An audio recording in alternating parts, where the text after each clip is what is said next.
The rain fell hard over Neo's soul. It was the kind of storm that made people stay inside and lock their doors. Thunder shook the windows of the old apartment building on the edge of the city. Most of the lights were off. Most people were asleep, but not Kong Tae-ho.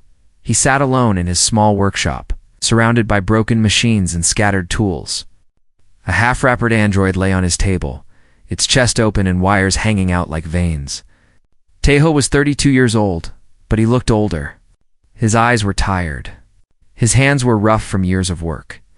He had not shaved in days. Once he had been a military engineer. Once he had worn a uniform and served Earth proudly. But that was before the mission that went wrong. Before the people he could not save. Now he fixed broken things in a broken part of the city. And he tried very hard not to think about the past. The thunder roared again. Tae-ho reached for his coffee. It was cold. Then came the knock. It was soft at first.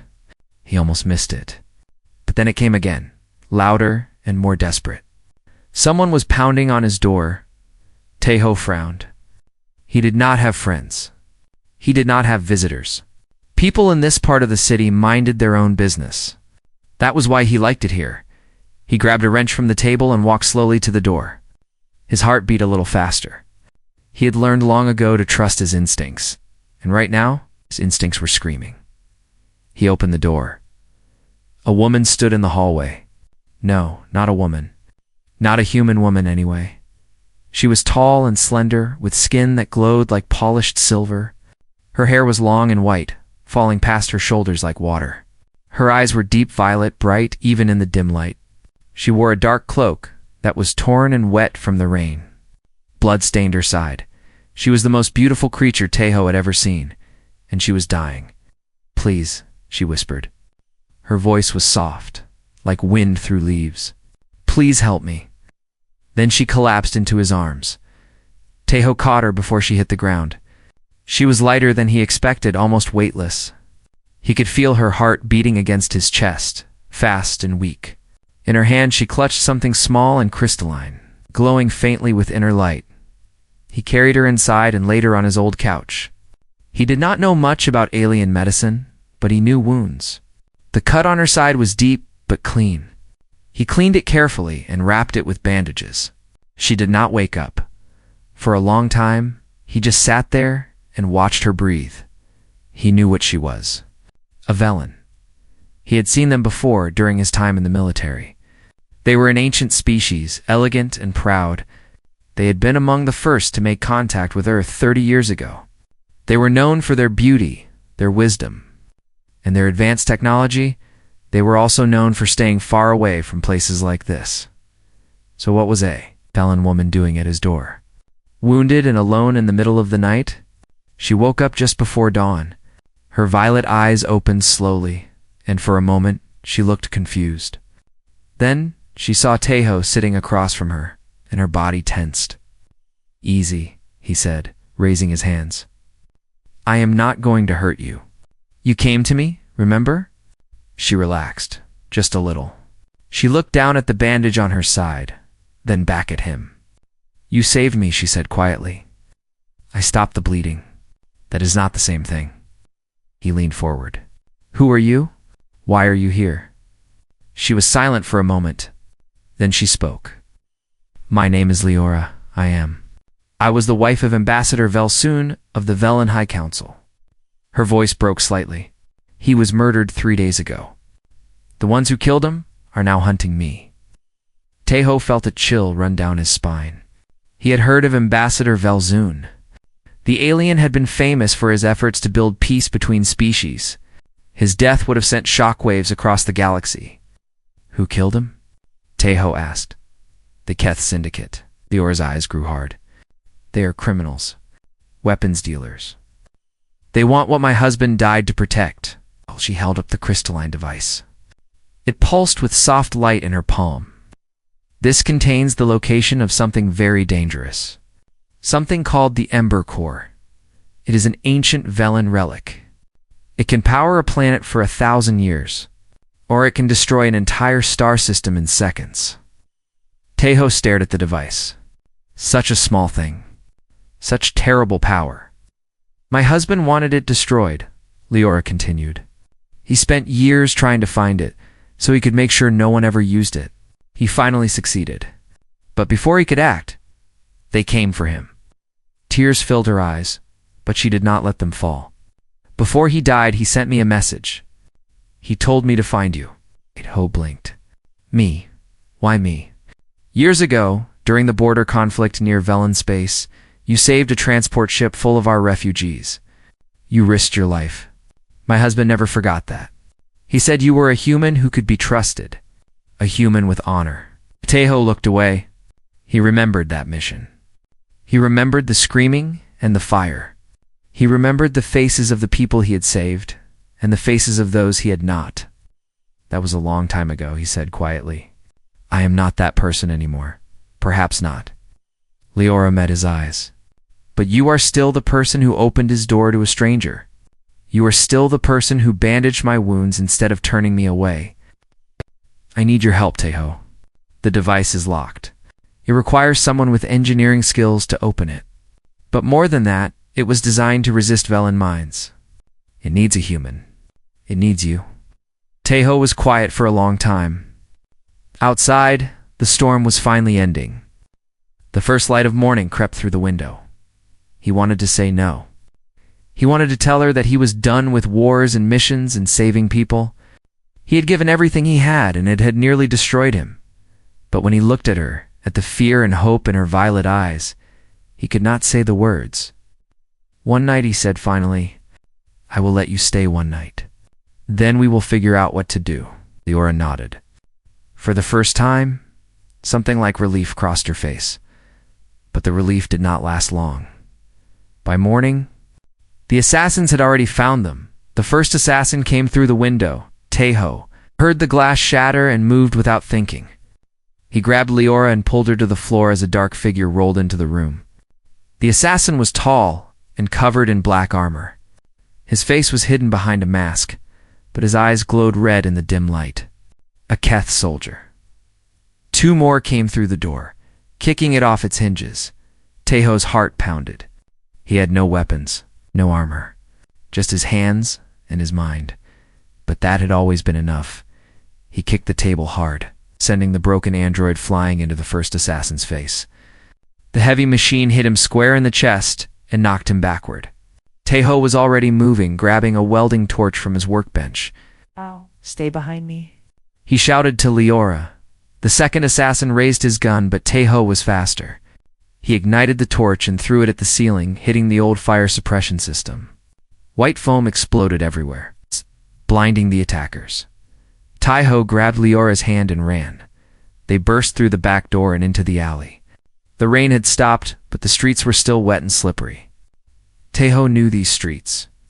He had walked them 1,000 times. He knew every turn, every shortcut, every shadow.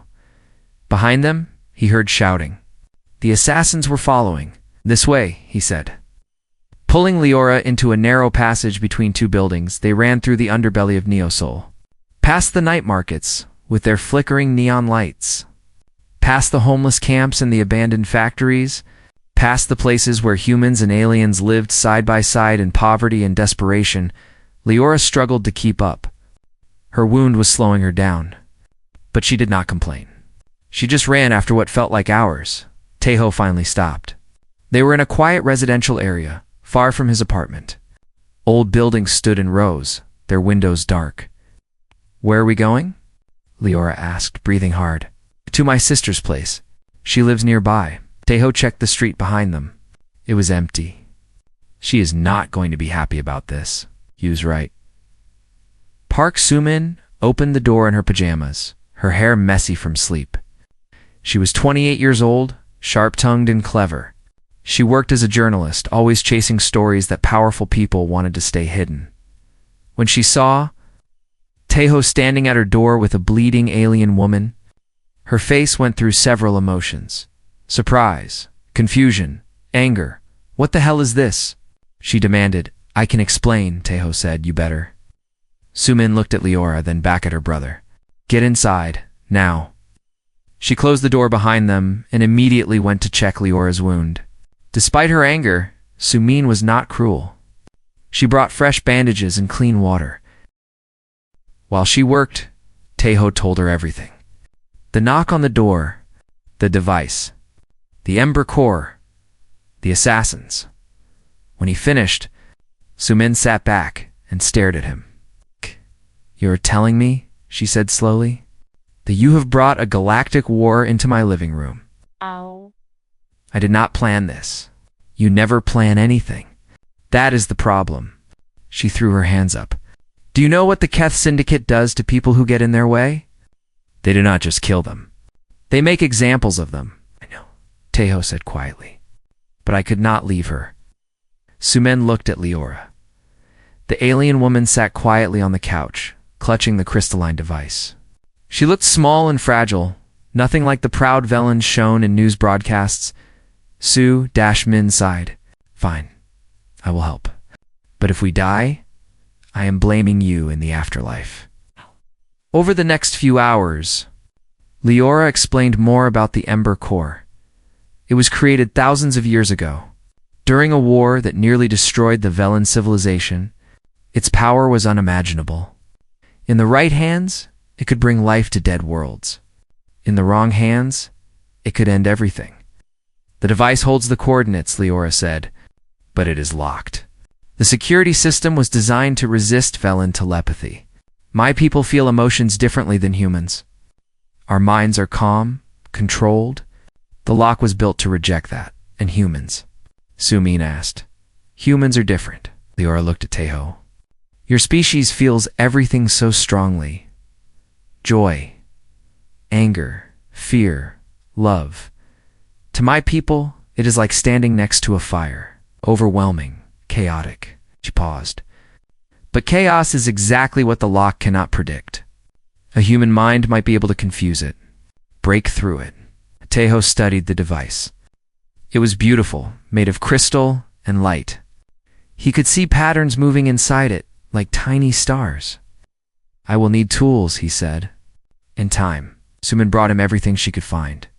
Old electronics, wires, a laptop. Teho worked through the night, connecting the device to his equipment, testing different approaches. Leora watched him work. She had never seen a human focus like this before. His brow was furrowed, his jaw tight. Sweat dripped down his face, but his hands never shook. His mind never stopped. "You are remarkable," she said quietly. Teho did not look up. "I am just doing my job." "No, it is more than that." Leora leaned closer. "My husband used to say that humans were the galaxy's greatest mystery. You live such short lives, but you burn so brightly. You create and destroy with equal passion. Other species plan for centuries. Humans act in the moment, driven by feelings we cannot understand." She touched his arm gently. "He believed that was your strength, and I am beginning to see why." Teho paused. For a moment something passed between them. Something unspoken, then the device beeped. "I got through," Teho said, his eyes widening. "The coordinates are unlocking." Numbers and symbols began appearing on his laptop screen. A map formed, showing a distant star system, the location of the Ember Core. But then, something else happened. The device pulsed with bright light.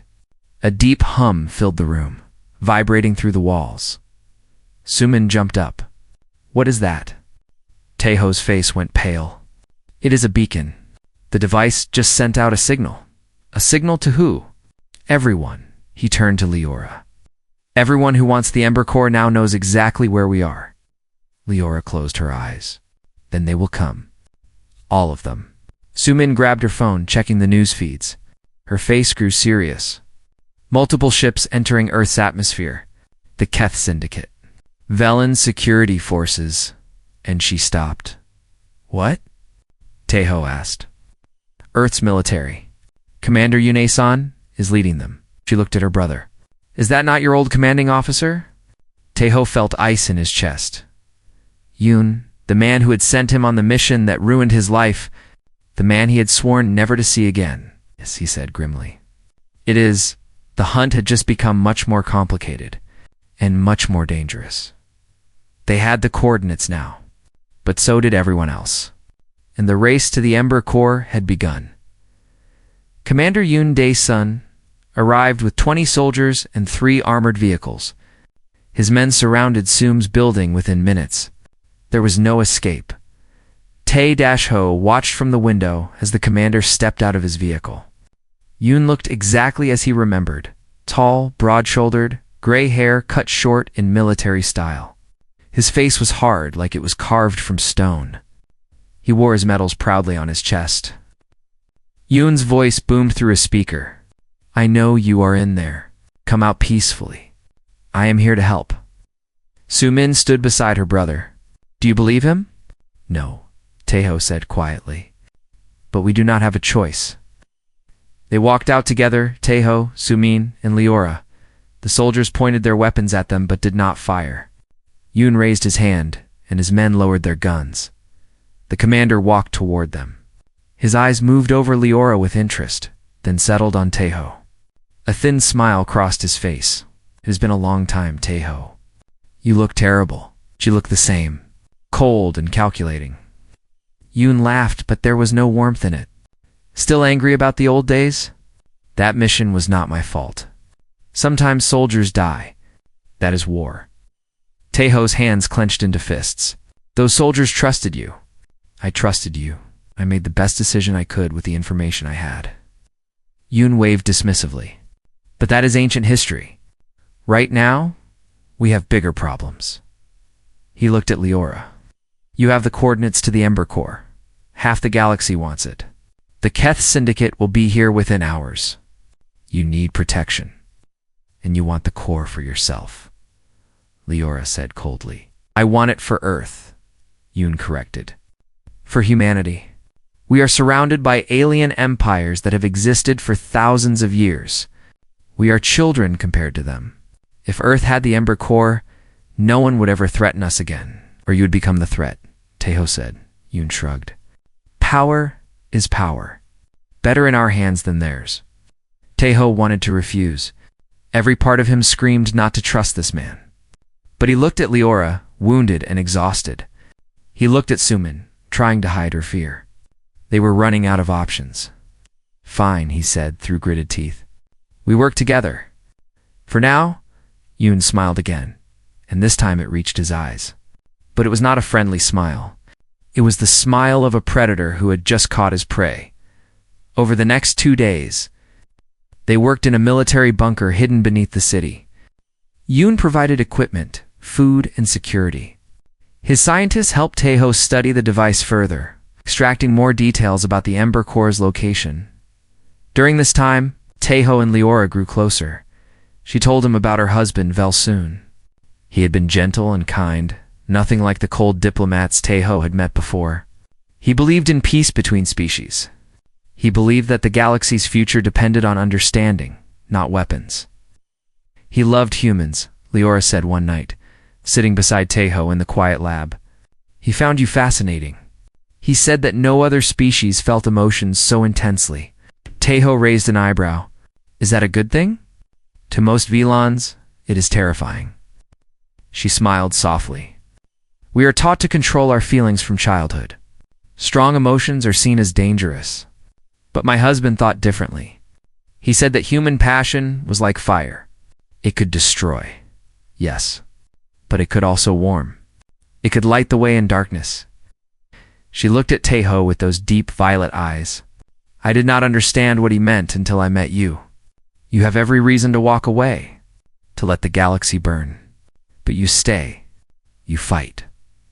Why?" Tae-ho was quiet for a moment. "Because giving up is worse than losing. Because if I stop trying, then what is the point of anything?" Leora reached out and touched his hand. Her skin was cool and smooth. "My people think humans are weak because you live such short lives. But I think you are strong because of it. You know your time is limited, so you make every moment count." For a heartbeat, neither of them moved. Then Tae-ho gently pulled away. "You should get back to work," he said. But his voice was softer than before. While Tae-ho worked on the device, Soo-min did what she did best. She investigated. She hacked into military communications. She followed data trails. She listened to conversations she was not supposed to hear, and what she found made her blood run cold. Late on the second night, she pulled Taeho aside. "We have a problem," she whispered. "A big one." "What is it?" "Yoon is not working alone. He has been communicating with the Keth Syndicate." Taeho stared at her. "What?" "He is planning to sell the Ember Core's location to whoever pays the most. Earth's government does not even know about this. It is his personal operation. He wants the power for himself." Taeho's mind raced. He had known Yoon was ambitious. He had known the man could not be trusted. But this was treason. "Are you sure?" he asked. Sumin showed him the messages on her tablet. They were encrypted, but she had cracked them. The evidence was clear. "He's going to betray us as soon as he has what he wants," Sumin said. "We need to leave tonight." What? Ho nodded. "Get Leora. I will prepare a distraction." But they had waited too long. When they tried to leave the bunker, they found soldiers blocking every exit. Yoon stood in the center of the main corridor, flanked by armed guards. His stone face showed no emotion. "Did you really think I would not notice your sister poking around?" he said calmly. "She is good. But my people are better." Taeho stepped forward, putting himself between Yoon and the others. "Let us go, Yoon. You do not want to do this." "Actually, I do." Yoon pulled out a pistol. "The Ember Core will make me the most powerful man in the galaxy. Earth will thank me. History will remember me as a hero. History will remember you as a monster." Yoon's expression did not change. "History is written by winners." He raised his gun. Taeho moved faster. He tackled Yoon hard, knocking the weapon from his hand. The soldiers hesitated, not wanting to hit their commander. That hesitation was all Taeho needed. "Run." He shouted. Sumin grabbed Leora, and they sprinted toward a side corridor. Taeho followed, dodging gunfire as alarms blared through the bunker. They found a maintenance tunnel and crawled through darkness, their hearts pounding. Behind them, they could hear Yoon screaming orders. After what felt like forever, they emerged on the surface far from the bunker. The night sky stretched above them, filled with stars. Taeho looked at the two women beside him. They were exhausted, frightened, and alone. "What now?" Sumin asked quietly. Taeho looked up at the stars.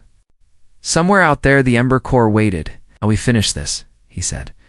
"Just the three of us." And against all odds, they began walking toward their destiny. The smuggler's den was hidden beneath an old factory near the docks. It smelled like oil and rust and secrets. Taeho had known about this place from his military days, when he had tracked criminals through the city's underground. Now, he was one of them. The man who ran the den was called Bong Ju. He was short and fat with a scar running down his left cheek. He dealt in stolen goods, false documents, and most importantly, ships. "You want to steal one of my ships?" Bong Ju laughed. "You must be crazy." Taeho placed a handful of credits on the table. "Not steal, borrow?" Bong Ju looked at the money, then at the three exhausted people standing before him. His eyes lingered on Leora. Even wounded and tired, her beauty was impossible to ignore. "Is she really a Velen?" he asked. "Does it matter?" Bong Ju smiled, showing gold teeth. "I suppose not." He swept up the credits. "There is a small cruiser in Hangar 3, the Sunset Dream. She is old, but fast. Do not scratch her." 20 minutes later, they were flying through Earth's atmosphere. Su-Min sat at the communications panel, her fingers flying over the controls. She had learned hacking from some of the best criminals in the city. Intercepting enemy transmissions was almost easy. "The Keth Syndicate has 3 ships heading for the coordinates," she reported. "Yoon's forces are right behind them. It is a race." Taeho pushed the engines harder. The ship shuddered but held together. Leora sat beside him in the cockpit. Her violet eyes watched the stars ahead. She had not spoken much since they left Earth. Taeho could feel her fear even though she tried to hide it. "The Ember Core has been hidden for thousands of years," she said quietly. "My ancestors built it during the Great War, when our civilization was nearly destroyed. It saved us. But it also killed billions. My people have always been ashamed of it. Now you have to destroy it, Taeho said. Yes. Her voice trembled slightly. It is my people's greatest creation, and I have to make sure it never hurts anyone again. She looked at him. Am I strong enough to do that? Taeho did not answer right away. He thought about his own failures, the people he had lost, the guilt that had followed him for years. Strength is not about certainty, he said finally. It is about doing what is right even when you are terrified. It is about moving forward when every part of you wants to stop. He met her eyes. Humans are not brave because we do not feel fear. We are brave because we feel it and move anyway. Leora stared at him.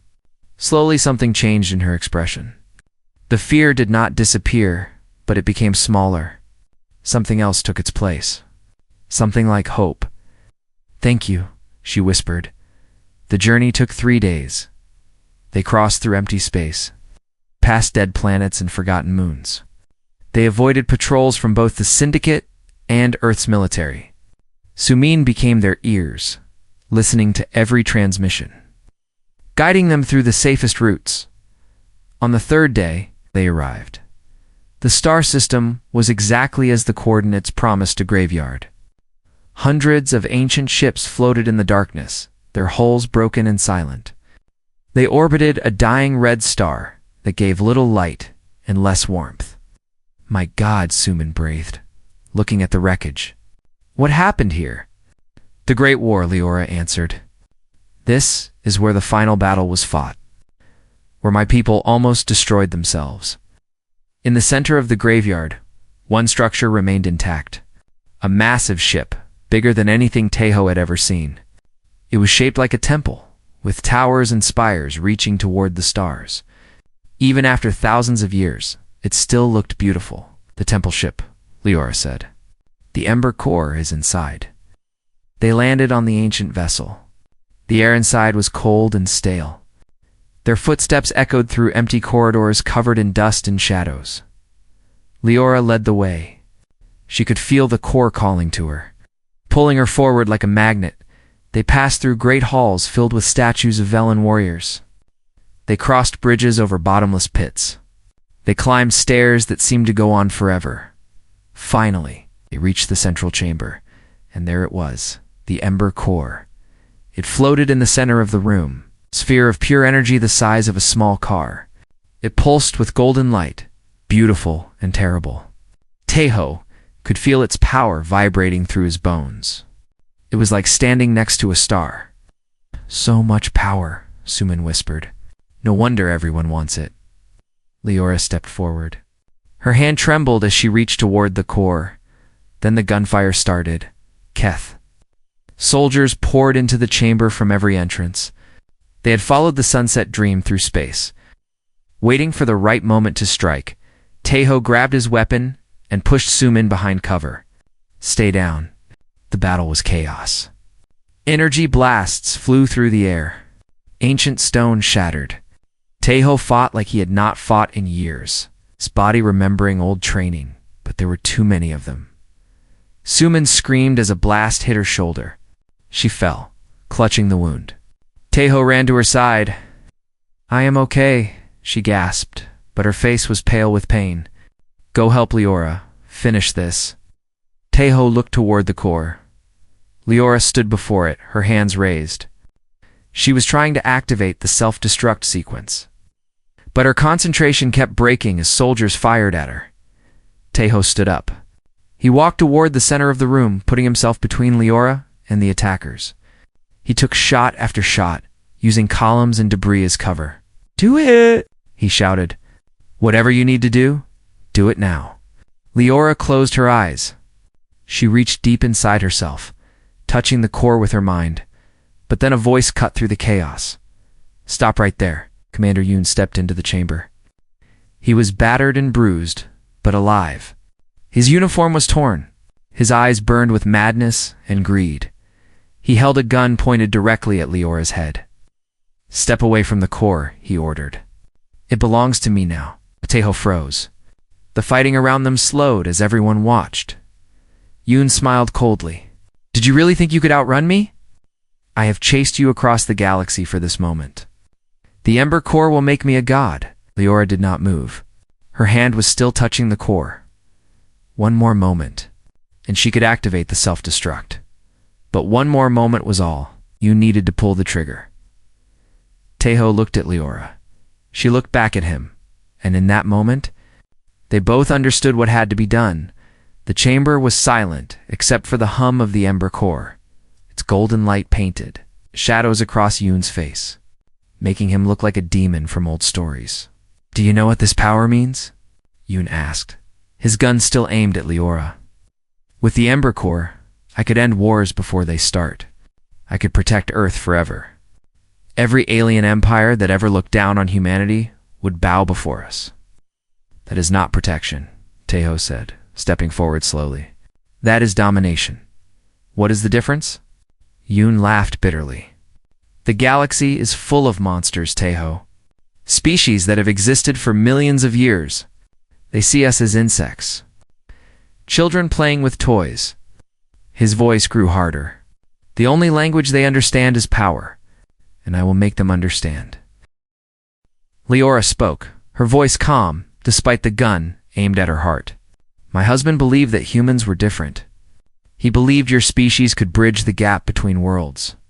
Not through conquest, but through compassion. Your husband was a fool, Yoon spat. And look where that got him. Dead in an alley, murdered by the very criminals he tried to negotiate with.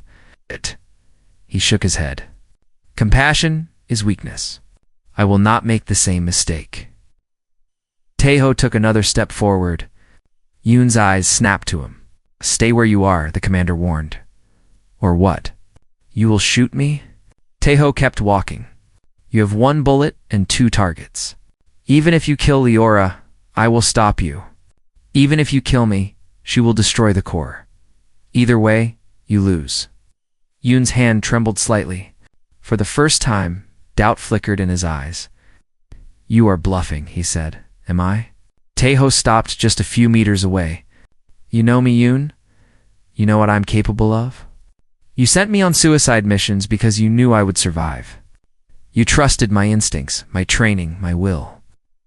His voice dropped low. Do you really want to bet against me now? The two men stared at each other. Years of history hung between them, old missions, old wounds, old betrayals. Then Yoon made his choice. He swung his gun toward Teho and fired. Teho had expected it. He had been counting on it. He threw himself to the side, but not fast enough. The blast caught him in the shoulder, spinning him around. Pain exploded through his body. He fell hard, gasping. But his sacrifice gave Leora the moment she needed. She pressed both hands against the Ember Core. Her eyes closed.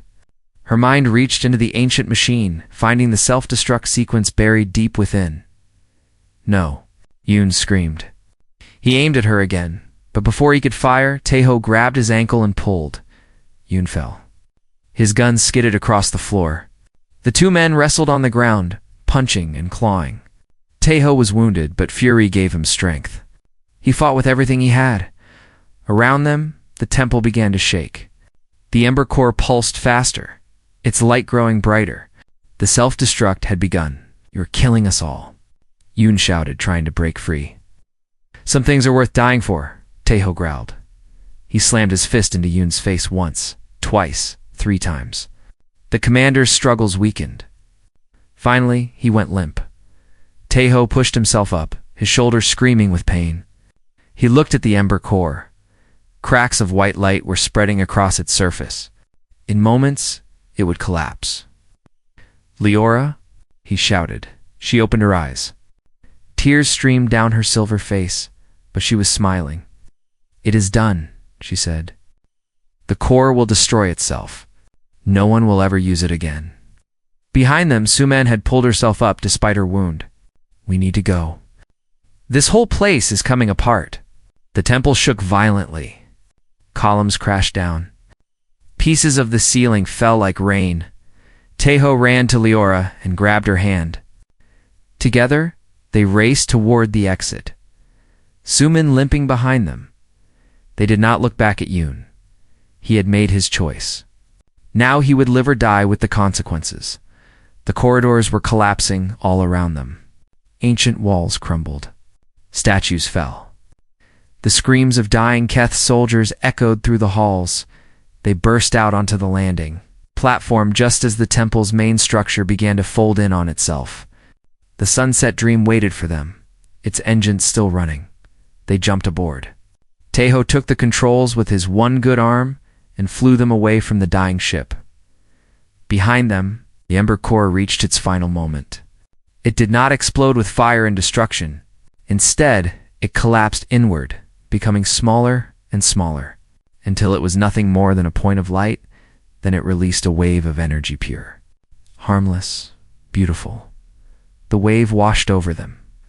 Over the graveyard of ancient ships, over everything. It felt warm, like sunlight on a cold day, like a blessing from a distant past. And then it was gone. The Ember Core. The weapon that could have destroyed star systems was no more. The journey back to Earth took a week. Tejo's shoulder healed slowly. Sumin's wound would leave a scar, but she wore it proudly. Leora spent most of her time staring out at the stars, thinking about everything that had happened. When they arrived, they found that Yoon's betrayal had been exposed. The commander had survived barely, but he would face trial for treason. His dreams of power had turned to dust. Taho was quietly celebrated as a hero. Military officials wanted to give him medals, promotions, anything he wanted. He refused them all. "I did not do this for glory," he told them. "I did this because it was right." On the night before Leora returned to her people, she visited Tejo at his workshop. He had gone back to his old life, fixing broken machines in his small apartment. But something was different now. The door was open. Light streamed through the windows. "You have changed," Leora said, standing in the doorway. Tejo looked up from his work. "Maybe a little." She walked toward him.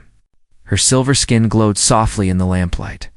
Her violet eyes were filled with emotion, gratitude, admiration, and something deeper.